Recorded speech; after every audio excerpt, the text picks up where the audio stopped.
آله وصحبه ومن تبعهم بإحسان إلى يوم الدين أما بعد. Nah, baca. Bismillahirrahmanirrahim. Ahsanallahu ilaikum. Qala al-musannif rahimahullah ghafara lahu wa liustadina wa lis-sami'in. As-sabi'atu jibillatul adami fi kaunil haqqi yanqusu fi qalbihi wal batilu yazid. Baik. Kata beliau yang kesembilan adalah tabiat seorang manusia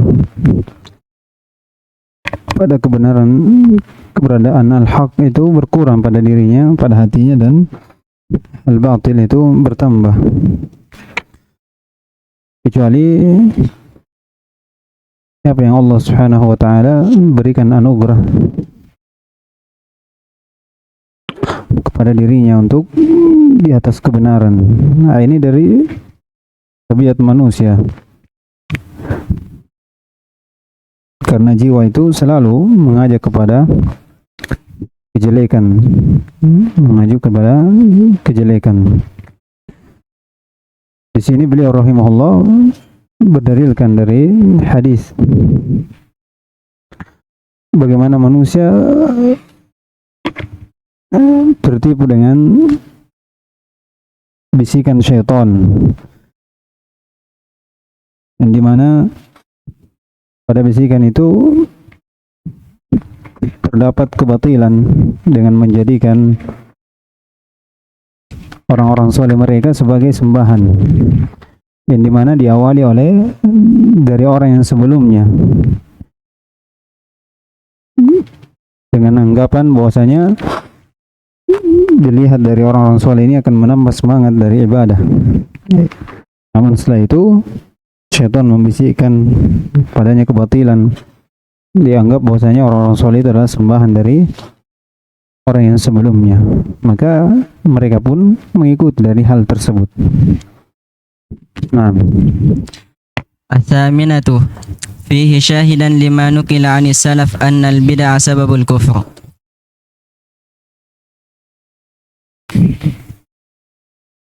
kata beliau, padanya ada syahid, sisi pendalilan dari apa yang dinukil dari as-salaf bahwasanya bid'ah itu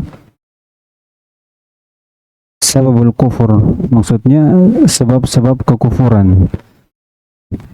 Ya, sebab kekufuran banyak, di antaranya bid'ah, karena dia wasilah, seperti yang kita lihat di sini. Awal kali adalah menggambar dari orang soleh mereka, dijadikan sebagai pendorong untuk di dalam ibadah. Iya. Namun setelah itu jatuh dalam perkara yang mengkafirkan mereka, yaitu kesyirikan dengan menyembah orang soleh mereka. Nah, Tasi'ah ma'rifatu syaitani bima ta'ulu ilaihi al-bid'ah wala hasuna qasdul fa'il. di sini kata beliau pengetahuan tentang syaitan dengan apa yang bid'ahnya ini mengantarkan kepada kesyirikan. Walau hasuna qasdul fa'il, walaupun maksud dari yang berbuat ini adalah baik, yang diketahui ya bahwasanya mereka ini menggambar dari gambarnya di tempat di mana mereka beribadah, duduk di situ, itu supaya mereka mengingat kalau mereka lagi lemah dalam ibadah, dia lihat semangat lagi mereka. Ya, ini maksudnya, ya kan? Namun dari maksud yang baik ini, itu bid'ah yang mengantarkan kepada kekufuran, kepada kesyirikan. Ya, jadi tanpa dilihat dari apa yang dilakukan, tanpa dilihat dari niatnya, maksudnya daripada hakikat dari perbuatan itu, ini yang jadi permasalahan. Tidak dilihat dari apa niatnya, ya, karena kalau pakai niat, nah itu banyak orang yang meniatkan sesuatu, sebagaimana yang kemarin kita sebutkan dari kisah Ibnu Mas'ud radhiyallahu taala anhu, ya. Nah, العاشرة معرفة القاعدة الكلية وهي النهي عن الغلو ومعرفة ما يؤول إليه. Kata beliau pengetahuan kaidah kuliah yaitu an-nahyu 'anil ghulu. Larangan terhadap berlebih-lebihan pada sesuatu. Dan pengetahuan juga dari apa yang akan mengantarkan kepada dari gulu itu kepada sesuatu yang besar yaitu kesyirikan.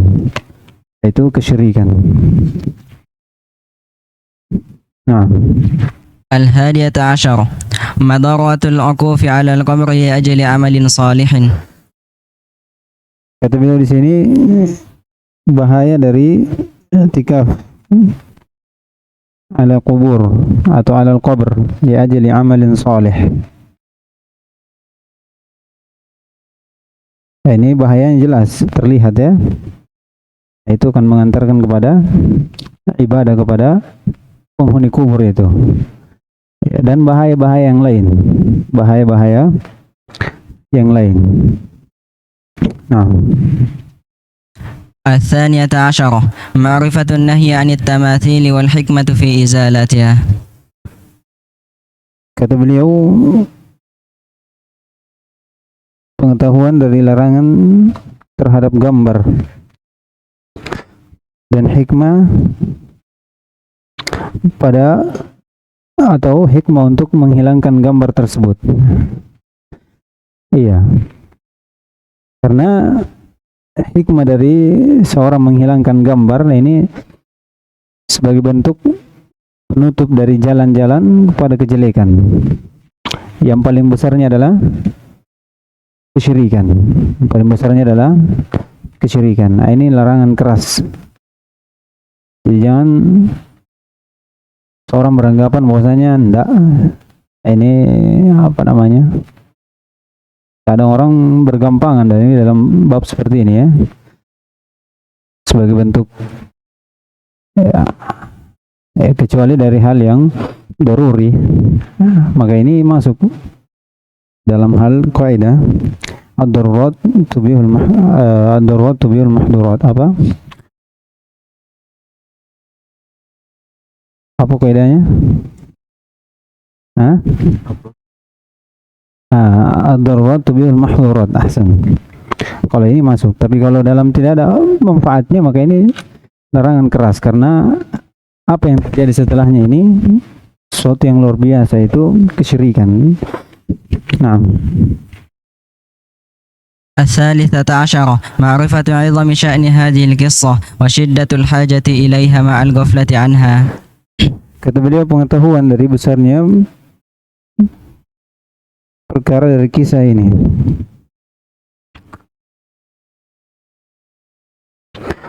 dan butuhnya seorang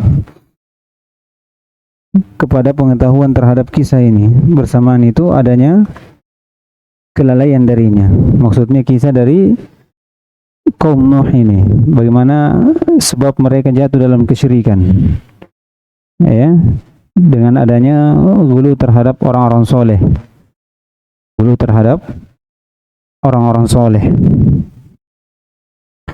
Nah, الرابعة عشرة وهي أعجب العجب قراءتهم إياها في كتب التفسير والحديث ومعرفتهم بمعنى الكلام وكون الله حال بينهم وبين قلوبهم حتى اعتقدوا أن فعل قوم نوح هو أفضل العبادات واعتقدوا أن ما نهى الله ورسوله عنه فهو الكفر المبيح الدم والمال للدم والمال. kata beliau wahia ajab. Ini ajab di sini dari sisi pengingkaran ya, bentuk pengingkaran. Qira'atuhum iyyaha fi kutubil tafsir, bagaimana mereka ini banyak membaca kisah-kisah seperti ini dalam kitab-kitab tafsir wal hadis. Wa ma'rifatuhum bima'nal kalam, dan pengetahuan mereka dari kisah tersebut. Wa kaunullahi hala bainahum wa baina qulubihim, dan keberadaan Allah Subhanahu wa taala yang menghalangi antara mereka dengan hati-hati mereka ini, hatta sampai dia pun meyakini bahwasanya perbuatan kaum Nuh ini adalah afdalul ibadat. Wa'taqadu anna ma nahallah wa rasuluhu anhu wa huwa al-kufru al-mubih lid-dami wal mal. Jadi mereka ini menganggap bahwasanya dari apa yang mereka baca dalam kisah, dalam hadis, dalam kitab-kitab tafsir, itu yang dilakukan oleh kaum Nuh ini, yaitu gulu terhadap orang-orang soleh, itu dari ibadah yang paling afdol, bukan dari larangan Nabi SAW. Ya, bukan dari larangan Nabi SAW. Yang mereka anggap dari larangan Nabi SAW itu adalah sesuatu yang menjadikan seorang kufur dengan penghalalan darah dan harta. Itu saja. Nah, ini perhatikan. Jadi mereka banyak membaca kisah ini, namun terhalang hati mereka untuk memahami dengan benar apa maksudnya. Sehingga sampai mereka pun memahami dari keyakinan mereka bahwasanya apa yang dilakukan kaum Nuh ini adalah sesuatu yang ibadah yang paling afdol. Dan mereka menganggap bahwasanya larangan Nabi SAW itu adalah perkara yang dimana seorang kufur dan dengannya halal darah dan harta. Adapun selainnya maka itu bukan dari larangan Nabi SAW. Termasuk apa? Gulu pada orang-orang soleh. Nah, ini sudah lewat kemarin ya, di awal dari pembahasan tentang ghurbatu al-Islam. Ini dia.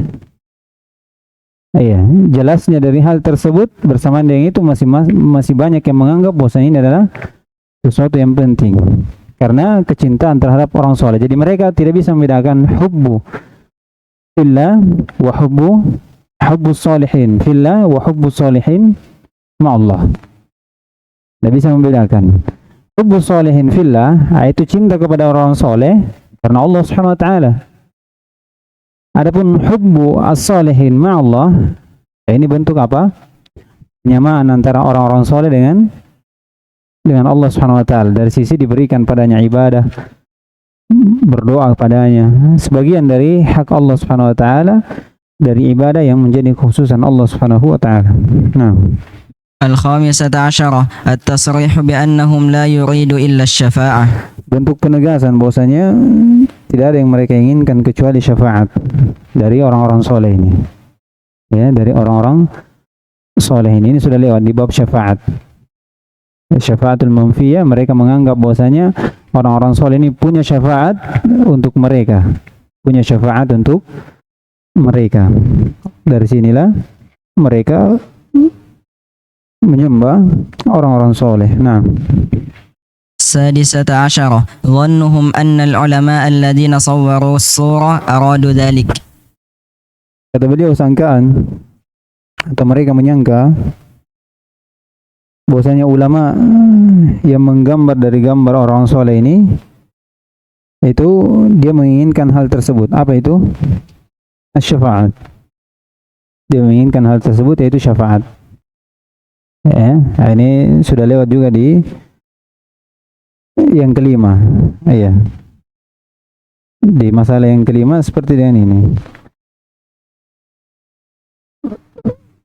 Bahwasanya mereka menginginkan, sangkaan mereka bahwasanya mereka menginginkan syafaat, bukan dari maksud yang pertama yang dia inginkan, yaitu bentuk dorongan semangat ketika seorang beribadah.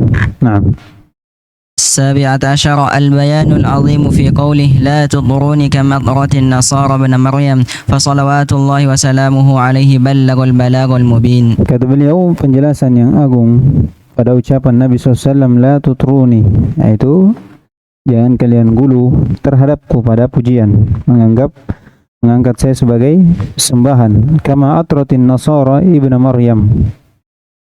Kata beliau, fasalawatullahi wassalamu alaihi ballaghul balagul mubin, telah menyampaikan dengan penjelasan yang jelas. bentuk kehati-hatian. Larangan ini di apa namanya? Larangan dari Nabi SAW untuk mengangkat dia sebagai bagaimana orang Nasara dulu terhadap Isa bin Maryam.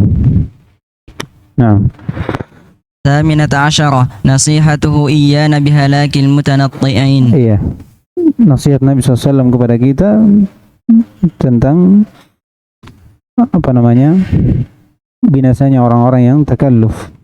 Orang-orang yang takalluf itu dulu berlebih-lebihan, memaksakan diri. Nah, 19 التصريح بأنها لم تعبد حتى نسي العلم ففيها بيان معرفة قدر الوجود ومضرة فقده. kata beliau penegasan bahwasanya mereka ini tidak disembah sampai gambar-gambar tersebut tidak disembah sampai dilupa apa ilmu itu dilupakan, hilang. Bukan hilang, tidak terlupakan artinya tidak ada yang menyebarkan ilmu. Sudah sampai ilmu padanya, maksudnya ilmu di sini tidak disebar lagi. Fiha bayanu ma'rifati qadri wujudihi wa madarra faqdihi. Lihat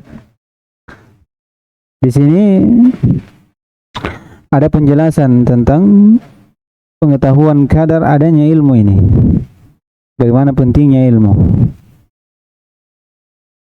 dan bahayanya hilangnya ilmu. Ini karena seorang akan jatuh dalam kesesatan. Terakhir, 20 أن سبب فقد العلم موت العلماء. kata beliau sebab dari hilangnya ilmu yaitu dengan meninggalnya ulama. Ini salah satu sebab dilupakannya ilmu. Seperti dalam hadis kata Nabi SAW, Inna Allaha la yaqbidul ilma intiza'an, innama yaqbidul ulama. Allah tidak mencabut ilmu dengan diambil dari dada-dada ulama. Namun ilmu itu diambil dengan dimatikannya apa? Diwafatkannya ulama. Hatta lam yabqa illa juhal, sampai tidak ada yang tersisa lagi kecuali orang-orang bodoh. Fattaqadu ru'usan juhala, maka mereka pun mengambil pemimpin yang jahil.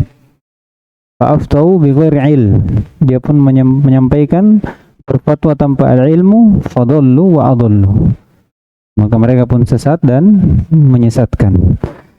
Ini salah satu dari sebab dilupakannya ilmu. Di antara sebabnya juga adalah lalai dan berpaling dari menuntut ilmu. Ini dari sebab dilupakannya ilmu. Di antaranya juga adalah sibuk dengan perkara dunia. Sibuk dengan perkara dunia. Demikian pula tidak adanya perhatian terhadap ilmu agama. Demikian pula satu sebab ilmu itu dilupakan, walaupun pada hakikatnya ilmu ada. Disebutkan Utsaimin itu dengan tidak adanya amalan dengan ilmu itu. Ya, ilmu ada dalam diri seorang hamba yang menuntut ilmu. Namun terlupakan ilmu itu jika seorang tidak mengamalkan ilmu tersebut. Seorang tidak ini seperti dikatakan apa? Wujuduhu ka'adamihi. Itu ada namun pada hakikatnya dia tidak ada. Nah, ini hal juga yang disebutkan bahwasanya ini sebab dari hilangnya ilmu. Tidak beramal dengan ilmu tersebut. Tidak beramal dengan ilmu tersebut. Oleh karena itu disebutkan oleh Abu Darda radhiyallahu ta'ala anhu, la yakunu ar-rajulu 'aliman hatta ya'mala bi ilmihi. Orang itu tidak dikatakan seorang alim sampai dia beramal dengan ilmunya. Jadi kalau ada ilmu namun tidak beramal, bukanlah dianggap seorang alim, bukan dianggap seorang alim. Maksudnya alim ya pemilik ilmu, pemilik ilmu. Karena dianggap bahwasanya wujuduhu keadamihi, adanya itu seperti tidak adanya dia, tidak ada pengaruhnya. Nah, selesai kita dari bab ini ya. Insya Allah nanti lanjutkan lagi di pertemuan berikutnya karena takut terpotong lagi. Subhanallah wa bihamdihi, asyhadu an la ilaha illa anta, astaghfiruka wa atubu ilaik.